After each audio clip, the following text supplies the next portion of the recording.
And hello again, everyone. I'm Chris Lincoln. Welcome to Oklahoma Sports Scene here at the Billy Sims Barbecue in the Farm Shopping Center in Tulsa, Oklahoma. Your view, Cox Channel 3, and worldwide, of course, on YouTube. Take a look at our show lineup this week. We'll start with a look at the Sooners' 2024 SEC football schedule with Eric Bailey, the beat writer for the Tulsa World for the OU Sooners. Dewey Selmon, OU's incredible All-American defensive lineman, is one of the candidates for the National College Football Hall of Fame. Terry Miller is going to be going to the Oklahoma State Ring of Honor. The running back will be here on the set to talk about his great career as an Oklahoma State Cowboy runner. And we'll have Owasso Basketball's Montanottis, the father and son, quite a basketball team there. Here are the Tulsa World hot topics for the week. Wyndham Clark, who started his collegiate golf career at Oklahoma State, had just one PGA Tour win until this past weekend when he won the 123rd United States Open Championship at the Los Angeles Country Club. He held off four-time major champion Rory McIlroy to win by a single shot with his final 10 under par score. Clark earned a record U.S. Open first-place check of $3.6 million. Another former OSU Cowboy star, Ricky Fowler, had the headlines most of the week, leading through 3 rounds of the tournament before he finished in a tie for 5th place, a 5 under par score. Texas League Tulsa Drillers AA team are back in action at One Oak Field. Series this week with Northwest Arkansas from June the 20th to the 25th. That ends, by the way, the first half of the Texas League season. After losing the first 3 games in Springfield last week, Drillers rallied to win the last 3 in the weekend. They're now tied with Arkansas for first place in the Texas League North Division. It's going to find out who's going to be the winner of this series, big home series, a lot of big promotions. Go to TulsaDrillers.com and check out some of the special features for their homestand coming up. Tulsa Oilers Indoor Pro Football League can't catch a break. 2 points short of winning the franchise's home game last Saturday night, but lost to Sioux Falls 35-34. It's their 9th straight loss. Those defeats by 9 points or less, including the last 5 at home. Tulsa has its final road trip, a long one, to Massachusetts this weekend. Then they come back with their final 2 games of the season, both at the BOK Center, July 1st and the 15th. Over 4,300 fans were on hand this past Saturday night at One Oak Field to watch the FC Tulsa group. They battled Orange County, falling 3-0 in that one. Outstanding goalkeeping by Michael Nelson, though, had a great save on a penalty kick opportunity. But FC Tulsa now falls to 2 wins, 6 losses, 7 draws on the season before this Wednesday's midweek match at Memphis. The next home match comes at the end of the month. Friday, June 30th, Detroit FC comes to town at One Oak Field at an 8 p.m. kick. Our Roberts University baseball team has become the darlings of the postseason after winning a regional title in Stillwater, a super regional in Eugene, Oregon, and on to the College World Series the first time in 45 years, first time since 1978. And ORU head coach Ryan Fulmer has been named the National College Baseball Coach of the Year. Golden Eagles star relief pitcher Kay Denton was voted the nation's best relief pitcher. And a quick note here about a terrible storm we had in Tulsa this past week. Weather event this weekend that had high wind mile per hour readings of over 100 miles per hour. Take a look at this damage on the University of Tulsa Athletic Complex. You're looking at one of the massive light stands from H.A. Chapman football stadium that was twisted and fell over on the entrance of the Reynolds Center basketball complex. Fortunately, no injuries. The 2 campuses, a lot of cleanup, though, in Tulsa and the surrounding area here of a big weather event this past weekend. When we come back, we'll take a look at OU's 2024 SEC opponents with Eric Bailey, the OU beat writer of the Tulsa World. That's straight ahead on Oklahoma Sports Scene.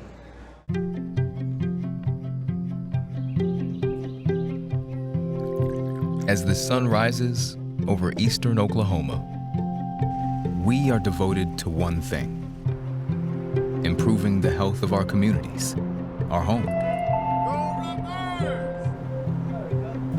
We are your friends, your neighbors. We are the people of St. Francis.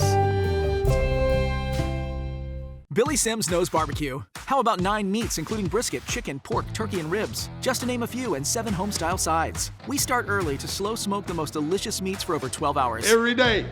Wherever you want, online, dine-in, curbside, or carry-out. We've had a passion for over 15 years of serving delicious barbecue to people like you. Billy Sims has fast, drop-in friendly neighborhood service, loud enough for a tailgate and fancy enough for a wedding. Like we said, Billy Sims knows barbecue. This episode is sponsored by Equity Bank. Athletes work hard day in and day out to improve their game. They put in time and effort to stay in shape and bring their A game for the big day. Our tellers do the same thing with banking. We work hard to serve our communities and keep your money safe. Equity Bank. We never forget it's your money. You did it, Tulsa. You name the team. We name the team.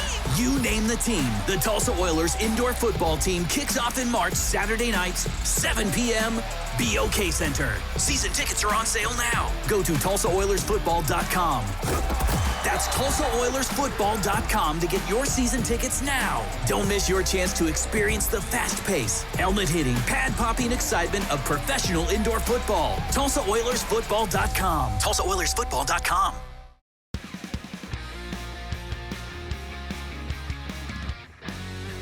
Welcome back on Oklahoma Sportscene, and welcome back again to Eric Bailey, a friend of ours, the OU beat writer for the Tulsa World. And we've got all the headline news with the release of the 2024 SEC football schedule for the Sooners. And what do you think about it? So much anticipation. I was just excited as the fans. And yeah. It was a great day because I got to spend it with Joe Castiglione, who was in Tulsa for the Board of Regents meeting. Right. So it was funny during the afternoon. He knew what the schedule was going to be. I didn't. Yes. So after it was released, I got to talk to him after the schedule was released. It was just a fun day, a fun afternoon. I know Oklahoma fans are excited. Everyone had been waiting. Now we know who they're going to invite to Norman and who they're going to go see. And with the addition of Texas, of course, the SEC will go up to 16 teams. Each team will play 8 conference games, at least this next coming year. No divisions in the thing. So let's take a look at the schedule now, starting with the home schedule for the Sooners. I'll tell you, fans have got to be excited. Alabama, Tennessee, South Carolina, and of course they count Texas and Dallas as OU's home game this year. Yeah, it's one of those things. Every even year, Oklahoma is considered the home game as OU Texas, so it just happened to fall. 24 is going to be OU Texas in Dallas. The only difference is they get to wear the red, not the white. Unfortunate for Oklahoma fans, but next year they will have 4 SEC teams and 25 coming to Norman. But still, South Carolina, never been to Norman. Tennessee, you know, we got to see Tennessee a few years ago come to Norman, and Alabama, the big dog, coming to Norman. That place is going to be nuts. OU and Bama last met in football in 2018. It was the semifinals of the playoffs in the Orange Bowl, and OU has a narrow 3-2-1 all-time lead on Alabama in the record there, and including the last 2 meetings they've won. The Tide last rolled into Norman, by the way, back in 2002.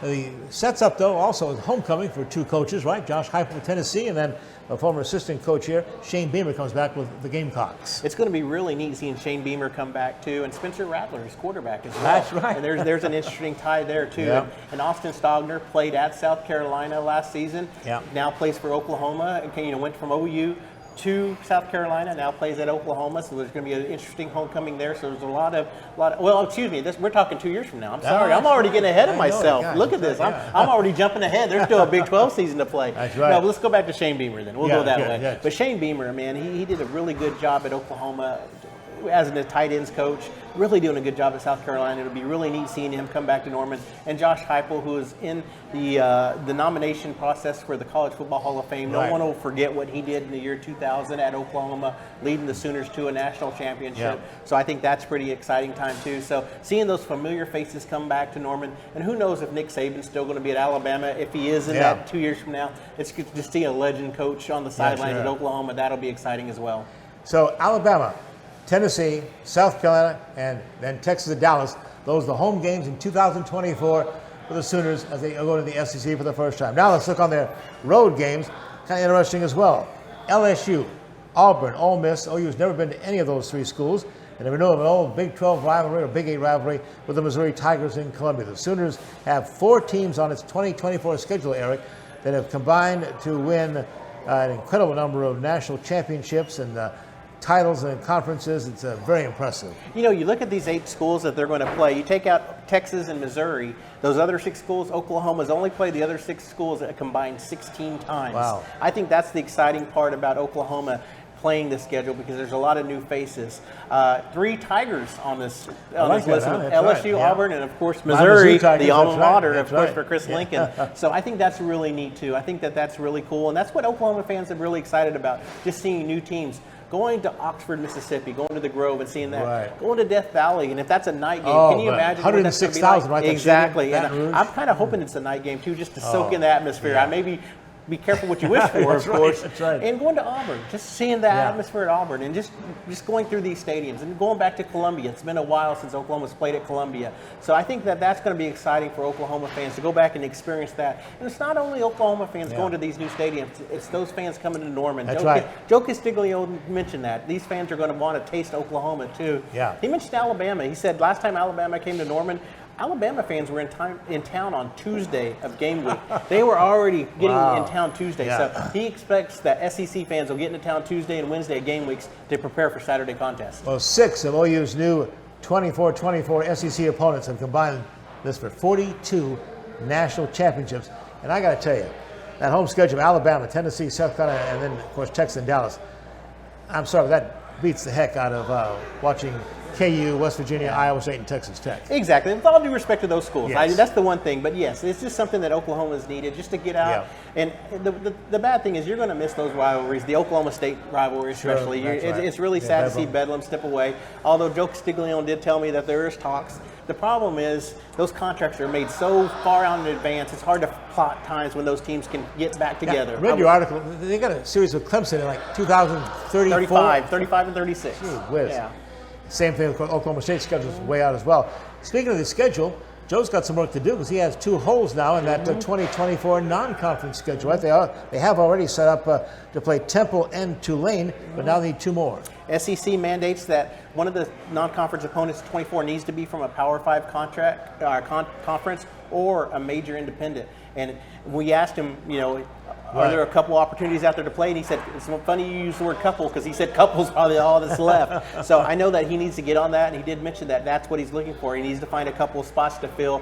Could be, I think there's a couple out there. We're just going to find out who it is, and it's going to probably be announced pretty quick who those are going to be. Another area team impacted by the announcement of the 2024 SEC schedule, already an SEC member in good standing, the Arkansas Razorbacks. Their home schedule includes, by the way, they'll have Texas in Fayetteville. They first played each other in 1894. A lot of history in that series.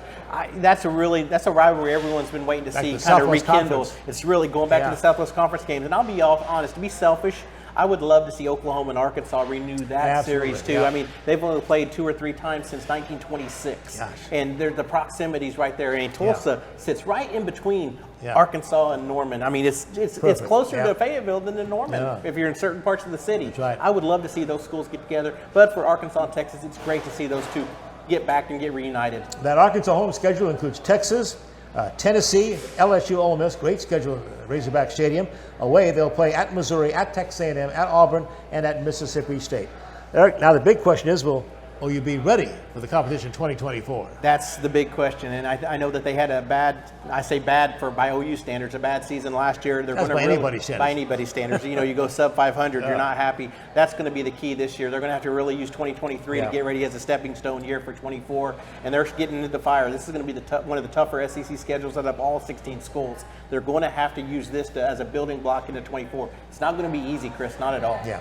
What schools in the SEC are you most excited about going to and be on the road with? It's not on the schedule this year, but I'd love to go to Florida. Yeah. I'd love to go to Georgia. Can't wait to go to Alabama. I just can't. I've never been. That's the only really? reason. I've Yeah. never been to Alabama, Yeah. so I'd love to see that. I've been to Tennessee. I want to go back to Tennessee. That was a great atmosphere to hear Rocky Top. 100,000 fans singing Rocky Top. Ooh. Exciting times. I'm anxious to go to all the stadiums, to be honest, Chris. This is going to be a lot of fun. We're going to right back with more with Eric Bailey. We'll talk more football right after this on Oklahoma Sports Scene. Stay with us. Billy Sims knows barbecue. How about 9 meats, including brisket, chicken, pork, turkey, and ribs? Just to name a few, and 7 home-style sides. We start early to slow smoke the most delicious meats for over 12 hours. Every day. Wherever you want, online, dine in, curbside, or carry out. We've had a passion for over 15 years of serving delicious barbecue to people like you. Billy Sims has fast, drop-in friendly neighborhood service, loud enough for a tailgate and fancy enough for a wedding. Like we said, Billy Sims knows barbecue. You did it, Tulsa. You name the team. We name the team.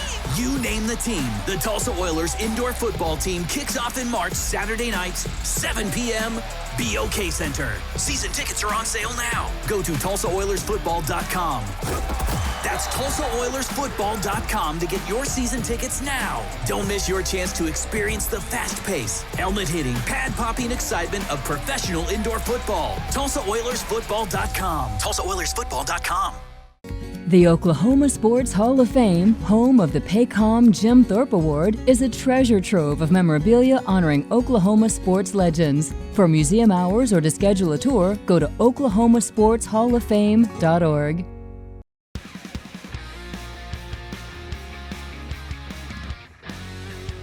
And we continue on Oklahoma Sports Scene with the award-winning Tulsa World sports writer, Eric Bailey. How long have you had the OU Sooner beat? I've been at the Tulsa World since 2004 and been on the OU beat since 2012. What's going on with that school? It's becoming a girls' sports team. My gosh, it's softball, women's gymnastics, fantastic programs. It's been a good year for the program because Title IX turned 50 years old this year, and it's been a good year for them to have the success they've had in women's gymnastics and softball. And women's basketball even had a good year too. So it's really been good for Joe Castiglione and his programs at Oklahoma. You mentioned you visited with Joe this past week when he was in Tulsa. 25 years athletic director, and boy, nobody does it better. The Board of Regents had a special ceremony for him during their meeting at Post Oak Lodge in North Tulsa this week, and honored him for his 25 years of service. Really seems like it was just yesterday. He came on board. From Missouri? From Missouri, yeah, that's right. He came from Missouri. Made waves right away by hiring Bob Stoops. And it really has had a really good success of hiring quality coaches at Oklahoma, and really is considered one of the best ADs in the country. I've been really impressed with the work he's done. From my perspective, I've really built a really good relationship. He's really had a good professional relationship with us. I've enjoyed working with him. By the way, don't miss next week's show because Joe Castiglione is scheduled to be with us for 2 segments. Zoom call from his office in Norman there, and look forward to catching up with, in my mind, the best athletic director there is in college athletics. All right, let's talk about some of the challenges that Joe and the Sooners face, though, looking ahead in the future here. That's the thing. It's preparing for the SEC. I mean, we're just a couple of weeks from being 1 year away from seeing Oklahoma transition to the SEC, and it's been a long time since Oklahoma had to make such a big jump. And it's the big things like getting ready for football, where everyone's keeping an eye on. But it's also the little things. It's little things like making logo changes across every venue. It's the little things like stationery. And it's the little things like compliance and what the goal is. They had a meeting where they sent their transition team to meet with the SEC folks to talk about this is what the structure of the SEC is. It's overseeing everything, and it's going to come fast. That's the thing. When they moved up the year, it made all the transition teams move up, fast forward everything quicker. So I think that's the key with Joe. But they've been expecting this a little bit too. So they're in good shape. But Oklahoma and Texas both have to really be prepared because it's going to be here before they know it. Well, we talk about the little things. Let's talk about the big things now. The money. Now, the Big 12 just distributed, I think, $40 million to each school. Their TV package and stuff. What are we looking forward to with the SEC distribution-wise? It's going to be, you can't kid yourself. That's what all this is about. It's about the money. It's the reason Oklahoma made the jump. They wanted to make $70, $80 million a year, and I think that's where they're headed when you look at TV rights. With 16 schools. Yeah, with 16 schools, and that's when you're looking at TV rights. You're looking at everything moving forward. They're not going backwards. None of these schools are. Even the Big 12, they're not going backwards. The Big 12 has really positioned itself to go forward. I've been really impressed, even since the move at OU Texas, with what they're trying to do and how they're making these moves. So I think that with Oklahoma, with Texas, with what they're doing, where they're being forward thinking, I think that that's going to be good shape. We're going to find out more with Big 12 media or with SEC media days in a couple of weeks. We found some out in the SEC steering meeting, some of the plans and ideas for whether the schools go from an 18 schedule and 25 to a 9-team schedule with conference play. If that happens, does it mean that these schools are going to get even more money? I think that's a key we're going to see too.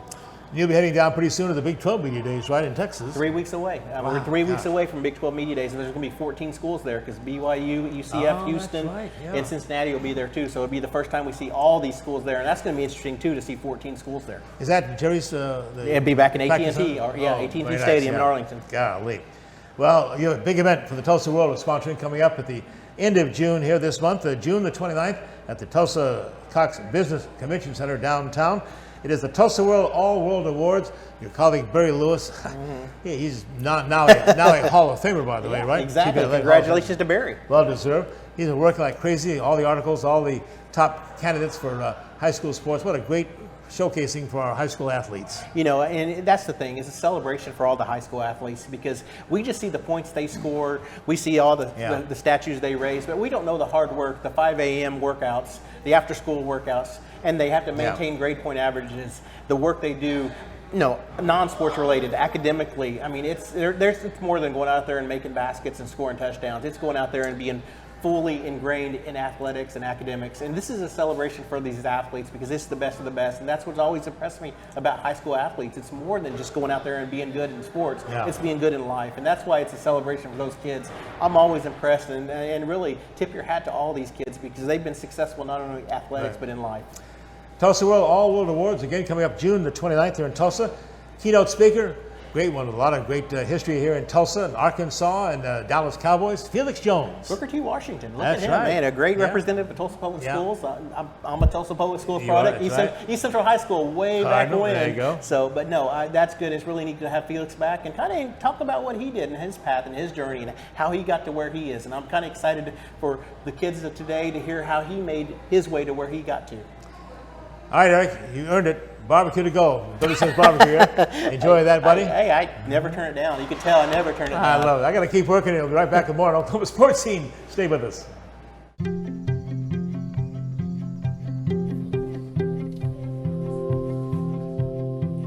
Around the clock, throughout eastern Oklahoma, we are devoted to one thing: improving the health of our communities, our home. We are your friends, your neighbors. We are the people of St. Francis. This episode is sponsored by Equity Bank. Athletes work hard day in and day out to improve their game. They put in time and effort to stay in shape and bring their A game for the big day. Our tellers do the same thing with banking. We work hard to serve our communities and keep your money safe. Equity Bank. We never forget it's your money. The Oklahoma Sports Hall of Fame, home of the Paycom Jim Thorpe Award, is a treasure trove of memorabilia honoring Oklahoma sports legends. For museum hours or to schedule a tour, go to oklahomasportshalloffame.org.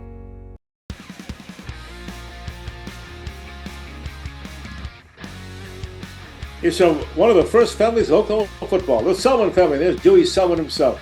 Dewey, welcome to Oklahoma Sports Scene, and congratulations on your nomination to the College Football Hall of Fame. Thank you so very much, Chris. It's something that I give a lot of credit to a lot of players and coaches that I was with during that time, and it's a great honor. Dewey Selmon, a starter on the Oklahoma's incredible defensive line from 73 to 75 with a team record just so astounding, 32-1-1. How did you guys lose the game? What happened? It was, I don't know how we lost that game. It's something to see. It kind of mind boggles me and stuff when you look back on it and stuff. But it was a great run. A lot of good teams we played, a lot of big wins. And one afternoon on a Saturday, Kansas Jayhawks came to town and we were supposed to beat them by 3 touchdowns. And the score didn't reflect it. And we had to lick our wounds. Well, 3 straight Big 8 championships, 2 national titles. National championship season, the OU defense gave up just 8.4 points a game in 74, 12.8 points in 75. People don't play defense like that anymore. What's happened to defensive football?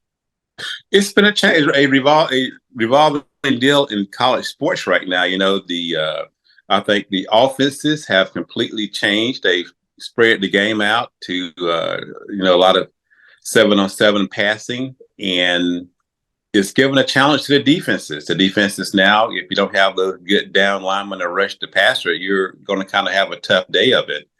So it's really equalized the game. The offense is now kind of dictates to the defense. And the defense right now has to catch up a little bit, I think. You know, my first year covering the Sooners was 1974. I always remember my first trip down to the Cotton Bowl. OU beat Texas 16-13, and you had still a school record 22 tackles. What an afternoon against Texas. It was fun. You know what really happened that day, Chris? Here's what happened. Their game plan was to run away from Leroy. So when they ran away from him, they ran to me. So I made all the tackles. So but that game is one that I remember very, very well. And it's always, your feelings are very, very high and emotions are running high when you're going down to Texas to play them there. And it's a big game. And I was just happy we won that football game. Also, another great performance of yours in the Orange Bowl with Clemson National Championship against Michigan. And again, you had an incredible game. That one, I think you had like 13 tackles in the Orange Bowl game for the title. It was, that was a big trip for us. It's something I really look forward on because we left Oklahoma, went down to Miami, had spent a whole week there on the beach and stuff at the Fountain Blue and go play Michigan there. And it was a game that we had really looked forward to playing. And the defense really stepped up that night. We played hard. We played good and against a very good football team.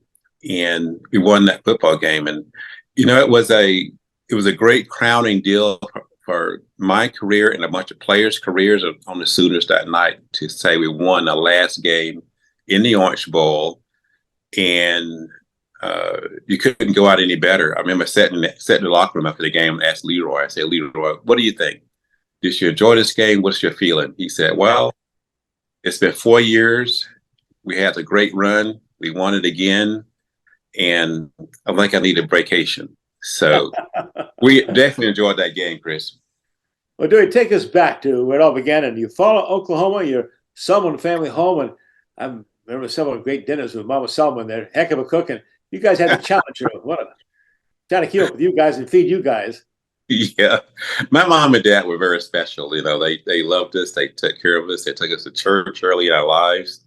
They taught us things that were right and really tried to help direct our lives. And they were always a good counsel for us. We had questions. We'd come and talk to them about it.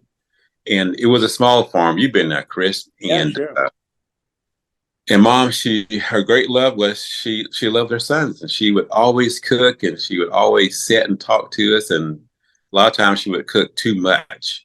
But even though it's too much, we tried to make things happen, which is we got to eat it all up. So we would eat a lot of food, and but more than that and stuff is I saw the change in their lives. From sharecroppers on a small farm working hard toward the end of their lives when they got to see us playing at OU, they would travel from Eufaula to Norman, and they would enjoy those trips, enjoy the fans, enjoy the game, and they got all that added to their lives. And to have you come down to their farm and film them, and it gave them a brand new whole take on life that they had never had a chance to see before. So we count those as blessings that started. And it's good to know, Chris, that this many years later, that you and I can share that experience of being there with my mom and dad. Absolutely, yeah. About football and enjoying the state of Oklahoma. Now, did Coach Switzer recruit you, or did he recruit your mama? I think to get us, you had to kind of go through Mom for sure. You had to get Mom's approval, and she liked Switzer. She really did. She liked the OU program, and she was a staunch supporter of it. And I'll never forget it when Coach Switzer and Lacewell and the whole staff came down for the Lucius Selmon Day there in Eufaula, and how they presented themselves, and so they were branded inside the Selmon mind and stuff as being super good coaches. Well, I tell you, some great memories there, and now you guys are forever immortalized in bronze. Barry Switzer worked so hard; he insisted you guys have the Selmon brothers statues in the Norman campus, and had to be a great honor for you guys to be there that day. It was a great that day, that moment, those 4 years goes back to a lot of people, a lot of coaches, a lot of players, a lot of fans, the state of Oklahoma. That statue of us three represents, my mom and dad and everybody involved. It represents for something like that to happen, Chris, people got to understand it. It just don't happen by chance. It just does not happen. And there's a God involvement there, that he blessed us as a family. He blessed the OU football. He blessed the state. And and the recognition of it goes back to what he did for all of us, that we were able to play a sport called football. And we give credit back to him, and we give credit to all the people involved, because we all played a part. You as a reporter, Switzer as a coach, us as players, teammates who made it all happen. And the state of Oklahoma, whereby it was so much fun to play for. Well, you, Rocky Kalmus, Josh Heupel are Oklahoma's nominees to the National College Football Hall of Fame, and all well-deserving. Dewey, Thanks for spending time with us. And real quick, give me a quick update on Zach, now the athletic director of Mississippi State. Congratulations to your son. He is doing great down there, but they love Zach down there, and he loved it. And it's a great fit, Chris. It really is. I wish you get a chance to zoom him in one day. Yeah. And because that situation is one that I'm truly looking forward to as far as the success of it. I'm happy that I hated to see Zach leave here.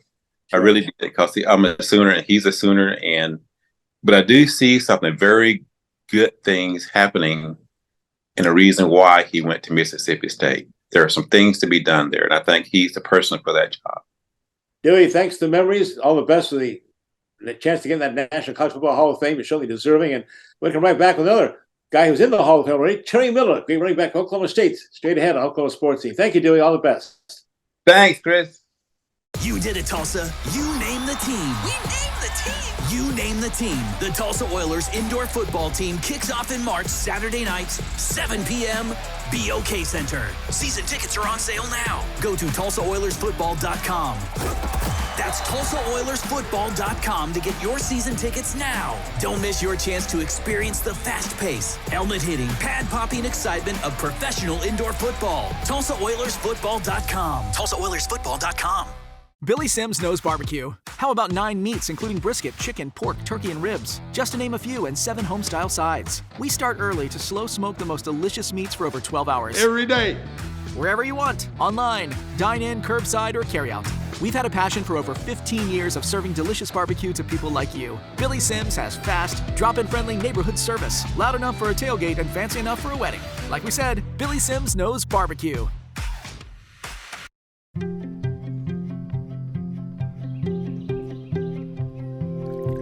As the sun rises over eastern Oklahoma, we are devoted to one thing: improving the health of our communities, our home. We are your friends, your neighbors. We are the people of St. Francis.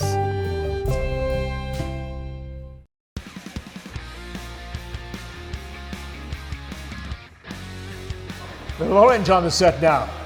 He's one of Oklahoma State's all-time great running backs, good friend of ours, Terry Miller from Stillwater. Terry, what'd you bring us here, my friend? Look at all this stuff here. You requested a little memorabilia. That's right. I brought some of the new stuff, yeah. And my wife says, "What are you doing with that?" I said, "Well, Chris requested a few items," and she says, "Well, that'll probably be the last time they leave the house."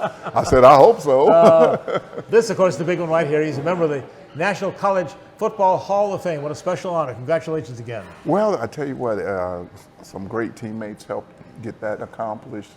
I'm so happy for them. They spent some hard practices and, tough games, and I get to be the ambassador for them. So I'm very happy for my teammates. His career, and he kind of mirrored mine too when I came to Tulsa back in '74. I got to cover this guy, and Jim Stanley coaches shows, hosted Coach Stanley and stuff. 1975 to '78.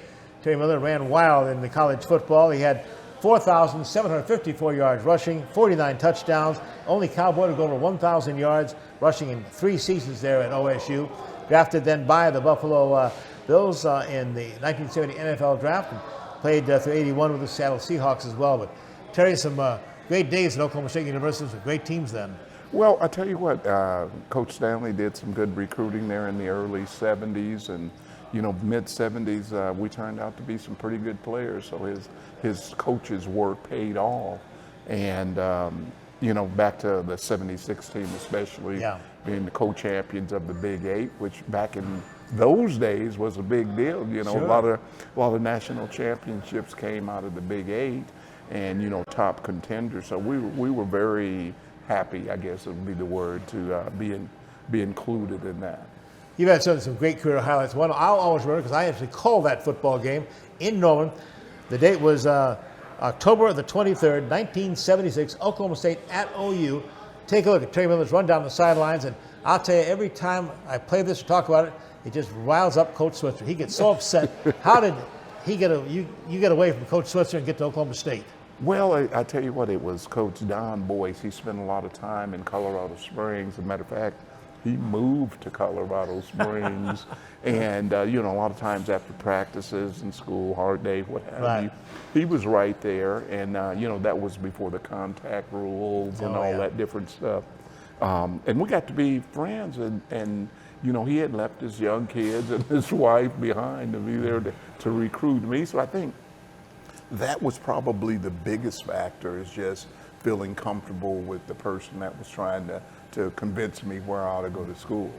What do you remember about that game and about that run? You broke that to lead the Cowboys to a 31-24 win over the Sooners in '76. Well, actually, you know, I remember a lot about it because a lot of people remind me about it. I said, you know, I think that may have been the only run in my career.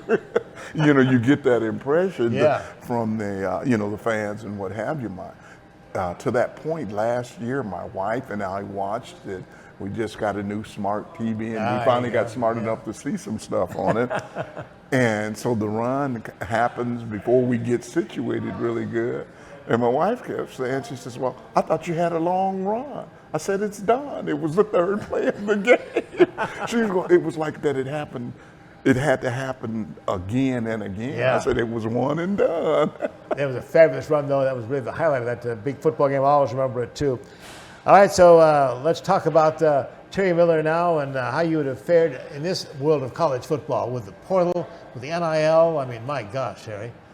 Well, I would probably just like to be me in this era with Neil. And I think things would be just fine. Now, I'm not a big proponent of Neil. I think that freedom should be offered to all, especially the coaches and the players. How you go about obtaining that is one thing. I'm not that familiar with the Neil from that perspective, but anytime that the athlete can benefit from his own likeness, I always found that hard to fathom that you're doing a lot of the work, but you're getting very little of the benefits. And education is one thing. And you have to earn that education, just like you have to earn what you get on the football field. Just because they give you a scholarship, that doesn't mean you get a degree with it. You have to earn it. So if you have to do that, then you should be able to earn pay, rewards, compensation for what you do for your actual job. I can remember a lot of students, a lot of adults wearing that your football jersey. In Oklahoma State, of course. Didn't get anything for that, but I always thought in NIL you'd have to endorse pantyhose and girdles. Now talk about that. That was kind of something special that you used to help with the hamstrings and stuff. Well, Dr. Cooper actually I had some problems with hamstrings when I was coming in. And so one day he goes down and he buys a woman's Playtex girdle at the time. And they did some, remodeling. Modifications. That's a good word. And so we wore that, and it seemed to solve the problem. The one thing that he didn't do is patent it so that those that came after, which are identical girdles now, the only thing different then is now you have the pockets to insert the pads and that. And most basketball players, most anybody that's doing any athletics, they have some form of a compression short. And so we were a little bit ahead of the curve, but it worked, and it helped take care of that problem. Mentioned Terry inducted in the National College Football Hall of Fame in 2022, but now this is the year he'll be up on that Ring of Honor at Oklahoma State University, and it's a pretty good company. Thurman Thomas, Barry Sanders, Bob Fenimore, Terry Miller. Well, a lot of people don't know, but back in 1991, there were 6 of us that originally went into the Ring of Honor. That's right. And so what happened, we've been on hiatus. When they built the stadium, they took all that down. And we were advised that at some point you would go back up. Didn't say how you would go back up or when. But the point is that I'm very honored to be involved with that. Again, I'm pleased for my teammates and coaches. I wish more of them were able to be here for that. But as it stands, I've gotten a lot of calls, text message, emails over the last few days, and And basically, I'm just appreciative of them for what they did for the university and for me. You Cowboy fans need to be sure to be there. October 14th, the Cowboys are hosting Kansas. That's when his name will be revealed on that Ring of Honor at T. Boone Pickens Stadium. Let's talk about another event coming up. You're going into another Hall of Fame. Your hometown of Colorado Springs, their Athletic Hall of Fame. That date is coming up on October 24th. Well, you know, it's a pretty good time, and it'll be 50 years ago this year that I was a senior. Yeah. My fall part of my senior year was in 73. I graduated in 74, but it's quite an honor. That's where everything that we're talking about tonight began, there in Memorial Park in Colorado Springs. When I was riding a bike, accidentally get up, catch a football, and the rest is history. That's about how fast it happened. Yeah. So I'm really excited about that as well. You know, a lot of memories, looking forward to getting back to the Springs and celebrating with folks up there. Another special thing you're working on, he lives on a ranch outside of Stillwater. The gentleman rancher is there.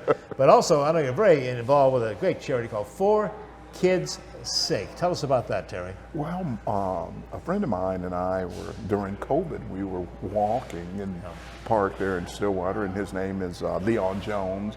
He's the chief of police for the Oklahoma State Police Department. Okay, yeah. So we were walking, working out, whatever you want to call it, and we got to talking about some things that we would like to see happen with kids. And so to that end, the forkidssake.org came to being back in August of 20. And until about halfway through 22, it kind of just sat there. But as things begin to open up for, post-COVID, we got involved with filing for the 501(c)(3) status. We got that accomplished, and to date, we've done some donations for Stillwater Public Schools, working with their book bus. Oh, nice. During the summer here for advanced reading, and we did some cash donation, T-shirts and books. The other thing that we were able to do is work with the Stillwater Area Sports Association to help scholarship kids that maybe weren't able to pay, or to improve the equipment. You know, you can't ever have enough, no matter how much it is. And last but not least, that we've done just a couple of weeks ago, we worked with Meridian Tech at their career deal on helping students get their GED. Oh, nice. Life-changing. Sure. You know, and we're not trying to be the biggest guys around. What we're trying to do is identify the needs and help them as quickly as possible. And so we encourage people to take a look at what we're offering, take a look at who we're trying to service, and if it's within your means, we make a donation, and we'll keep you informed of what we've done with it and how it's benefited the community. The website, For Kids' Sake. We provide kids the tools to chase their dreams is the motto there. And Terry Miller's been chasing his dreams for a long time. He's caught a lot of them in the National College Football Hall of Fame. Again, he goes up on the Ring of Honor at Oklahoma State University October 14th. Then he's going to be inducted in the Colorado Springs Athletic Hall of Fame. That's coming up October the 24th. So busy fall for Terry Miller. I still see him running down that sideline at Oklahoma in 76. Terry, great to be with you. Good to see you again, buddy. Hey, thank you for having me. You bet. We got a couple of talented people coming on here with the name of Montanati. Stay with us. Basketball talk next.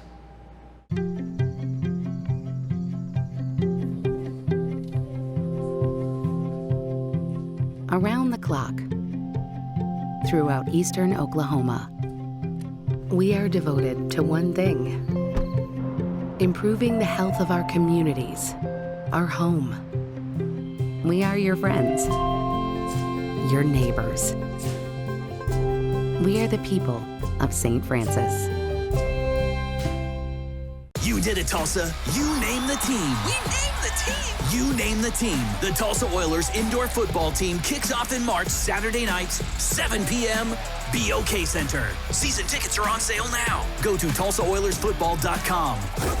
That's TulsaOilersFootball.com to get your season tickets now. Don't miss your chance to experience the fast pace, helmet-hitting, pad-popping excitement of professional indoor football. TulsaOilersFootball.com. TulsaOilersFootball.com. The Oklahoma Sports Hall of Fame, home of the Paycom Jim Thorpe Award, is a treasure trove of memorabilia honoring Oklahoma sports legends. For museum hours or to schedule a tour, go to oklahomasportshalloffame.org.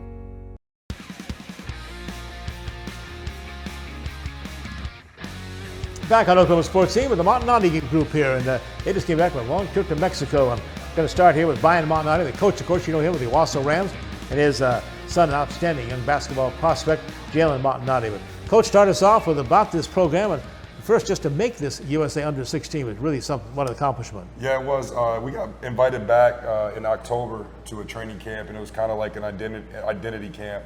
I believe there was 16 2026s in Jalen's class that were invited, along with some sophomores and juniors. So there's about roughly 60 kids in that first training camp in October, and Jalen played pretty well. So, and then we moved on to his high school year. He had a really good high school freshman year, and then he got invited back to the second training camp in Houston during the Final Four with Team USA. Oh, wow. And again, he had a good showing down there. So with that being said, ultimately we got the call to come up to Colorado Springs in the middle of May to try out for the U16 national team. There was 39 kids. They're 25s and 26s, so you're looking at the top freshmen and sophomore kids in the country that were competing for a 12-man roster spot. Jen, talk about the competition and what was it like, especially in that training camp, getting ready? Yeah, it was great competition. It was the best of the best in our country. So just to be invited to there, it's a blessing, and to be selected on that great group of men to represent our country was a blessing. Is this your first international trip as far as playing? Yeah. What was it like? It was tough. We flew from Colorado Springs to Mexico after like a week-long training camp, and then as soon as we landed, we had practice that day, and we had practice the next day. So it was tough for all of us, but it was a great experience. The 2023, the FIBA Men's Under-16 America's Championship played in Mexico. Coach, explain the format internationally and how that worked in the games. So what this was done was there was 8 teams. They're all from the Americas. So you had Canada, obviously the U.S. You had Uruguay, Puerto Rico, Mexico, Argentina, Brazil. So what they were doing is they're qualifying. The top 4 teams qualify for the World Cup next summer in Turkey. So it was a round robin, format in the beginning stages, and then it became as they played through their pool play, they moved on to bracket play, and they cross bracketed the top teams from each pool, and ultimately they found the championship. Interesting how we have dominated this event. In fact, since it started back in 2009, they have never lost a game in this competition. And I'll tell you, Jalen, you guys did you expect that kind of dominance in these teams you played? We'll look at some of the scores on the screen here. Yeah, our coach kept on telling us that, the standard is the standard, and, that doesn't change for, the next group coming in. So, leading up to the event, we knew what, the past was like and what history that we had leading into this event. So, we just all came in with one goal in mind, and that was to win a gold medal. Let me show you the map here. They talk about domination. They won their games by 35, 61, 69, 78, 59. Then the championship game against Canada, 82 points. That's some bad TV. Yeah. Wow.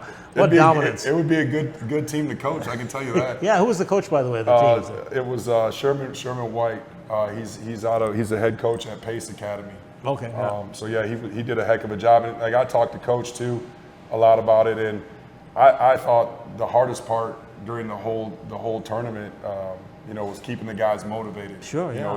They understood that they were the best team, not just by a little bit of a margin, by a wide margin. So anytime you're kind of in that setting, it's hard to keep kids up and keep them playing. But they did a wonderful job doing it. Is the gap that wide still with international teams? I think in our in this region, yes. But like when you bring the European clubs in, it changes it up a little bit. They do a really good job over in Europe of identifying talent earlier, and then they have academies where they're working with these kids at a young age. Right. So So we've got the leg up because basketball is a little bit more advanced in America. We have the athleticism, the size. No one could match up with our kids size-wise or athlete-wise, which puts you ahead a lot. And then when you throw in the fact of how skilled they are and the way they shoot the ball and how they played the team concept, it was a win-win situation for them. Jalen, you're what, 6'7" at this point? Mm-hmm. Still going to grow some more, do you think, We're Coach? hoping. That's what we're hoping for. We're hoping. Well, let's talk about how you think you improved as a player. What you still have to work on to improve your game. And you're going to your sophomore year at Owasso High School. Yeah, there's definitely aspects of my game that I need to improve on, like getting in the weight room, getting stronger, being more creative with the ball. But I definitely improved shooting-wise and being a leader.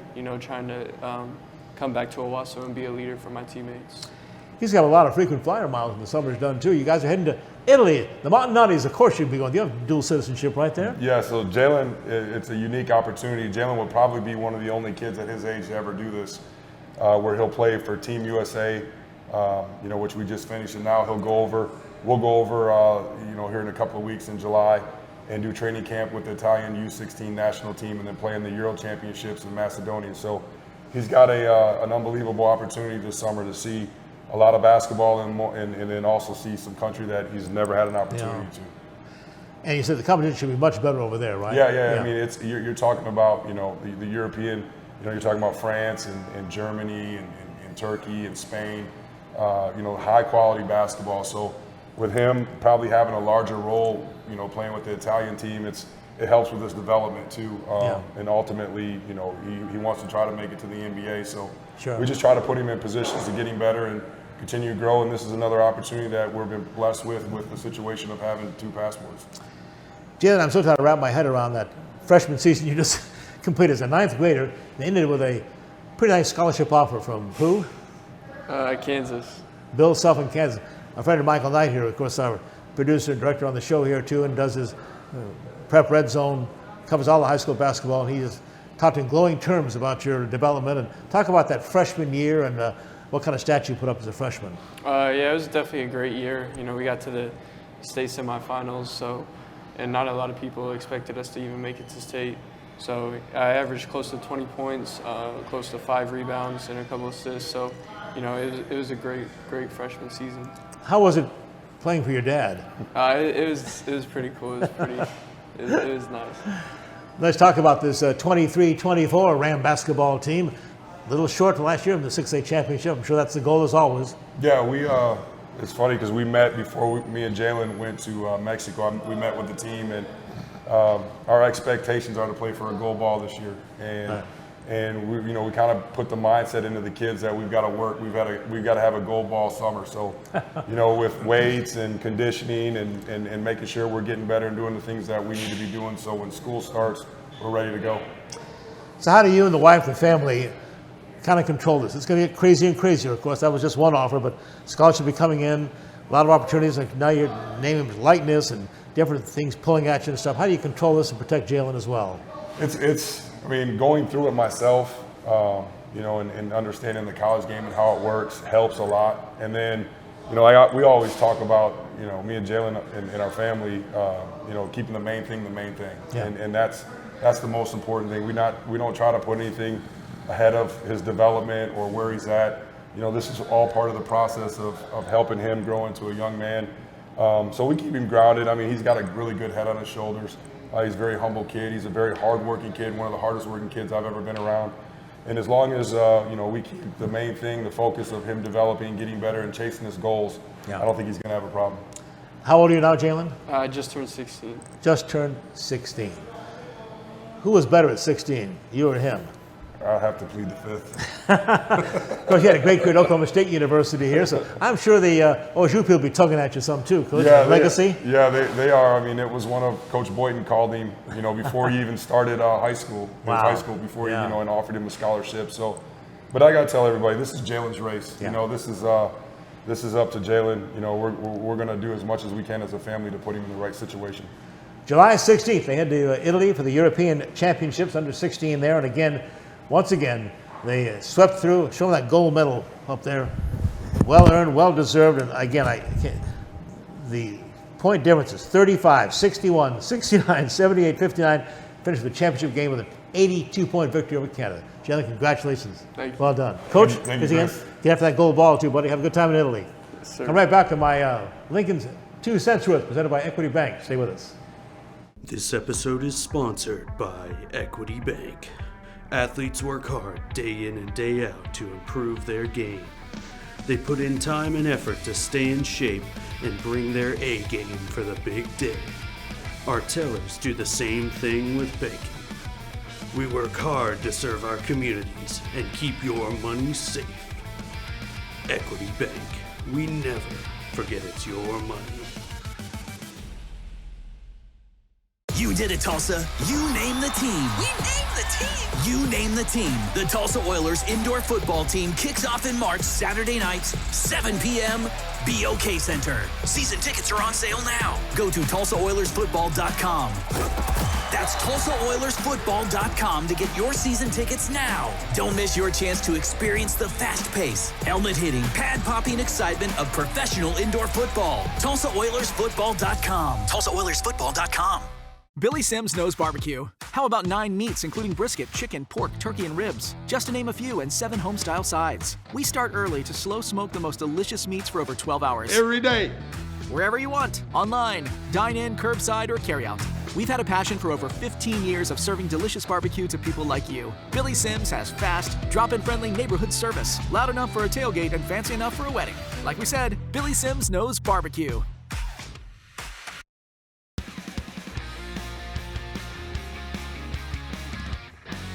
And now, Equity Bank presents my Lincoln's 2 cents worth, our closing commentary. In the background of this past week's United States Open Golf Championships out in Los Angeles, the third major of the season, an uneasy peace was going on between the PGA and the LIV Golf Tour. Now, the LIV Tour is in its second year, is the Saudi Arabia government-backed challenge to the decades of tradition of the PGA. So how do you overcome tradition? With money. Millions and millions, close to billions probably, of Saudi Arabia oil dollars that lured a number of the PGA superstar headliners to its new form of golf. Superstars like Tiger Woods reportedly, though, turned down an offer of $900 million. Others took the money, like Phil Mickelson and some other top golfing stars. LIV, the Roman numeral for 54, plays just 3 rounds of golf, 54 holes. They play only 14 tournaments worldwide, including, of course, one we just had in Broken Arrow, Oklahoma at Cedar Ridge. That was back in May. That was after tournaments in Australia and Singapore. They play for $20 million every tournament. That's in their prize money for individuals. Then they also have team dollars to also pass out.